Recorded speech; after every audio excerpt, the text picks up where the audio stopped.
Hey guys, welcome back to my channel. If we haven't met yet, my name is Carrie and I'm walking through elective amputation.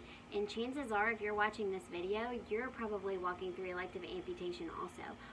Or you're a friend of a family member that's walking through this decision-making process. Either way, I invite you to subscribe and follow along and we can learn about these things together. Anxiety about it is one of the biggest steps in the decision-making process. There's so many different levels to it that I'd like to walk through what I have been going through. I can only speak on my own journey, but I think it's something that a lot of people might have to process.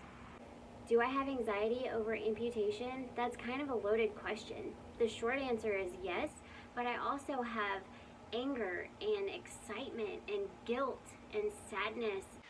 I think the biggest thing for me in all of my research and video watching and looking up things online and talking to doctors is trying to find somebody to validate my decision.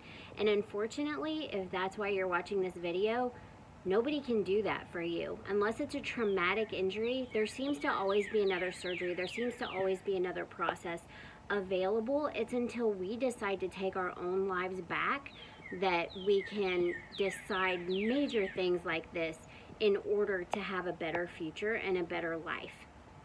My first surgery was the initial break. We were moving that day and we had to get the motorcycles from one house to the other house, and so I wanted to ride my own bike, but it wasn't warmed up. The cold tires did not stick to the road and I wrecked. I had to go back to work, so I didn't even have a cast on. I went back in my surgical dressings.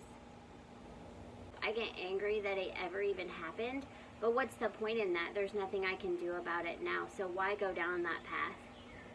But it's always looming in the back of my brain all day, every day. Anytime I'm doing a task or even just sitting there, I try to imagine my leg not being there, the bottom part of my leg, my foot essentially. It's going to be cut off from like here all the way down. And so I try to imagine just this part of my leg, but that's very hard to do. That's like trying to imagine infinities. So as I'm going about my normal day, I think constantly about how would I perform this task? Would I have my leg on? Would I have it off? And what if I can't have it on at that time? How would I actually perform this dinner or cleaning or changing the baby or running upstairs to get this or that or whatever that the family needs if I'm not able to wear that prosthetic? Or how does this impact my family, really? And then I feel guilty also for making my family walk through this with me. We all are going to go through this. We all are going to move back to Oklahoma. We all are going to have to take care of me after my surgery and help me get to my prosthetic fittings, help me learn how to do all these things again. And they're going to have to use a lot of patience.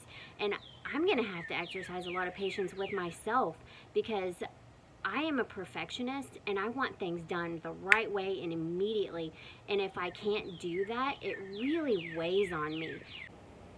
I also feel scared of making the wrong decision. If I cut it off, that's very permanent. There is not another step. Amputation is that. It's gone. It's gone for good unless there's a divine miracle. If and when God is going to heal me, it's going to be the exact same miracle of growing my leg from a stump as it is how it sits right now. So I'm not intervening or stepping into something that I shouldn't be by cutting it off. I believe that if and when God is going to heal me, cutting off my foot is not going to stop him.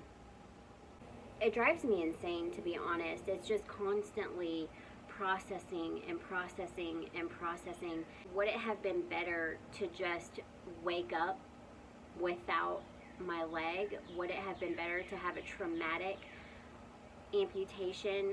So I started researching that, and what I found out is people who go through a traumatic amputation generally have a much greater difficulty processing emotionally after the fact. Then I feel grateful to be able to make this decision on my own. I get to choose my surgeon. I've chose Dr. Ertl because he does the bone bridge, and I've also been able to choose the timing and make preparation for it. In that regard, I feel very blessed. I hope that this video helped you in some way. If you're facing elective amputation, I would invite you to join me on my channel. We can walk through this together. And if you're a friend or a family member of somebody who's walking through this, I would invite you also. It might help you understand what they're going through and maybe how you can help them and some of the feelings that they have to walk through. I'll see you guys on the next video.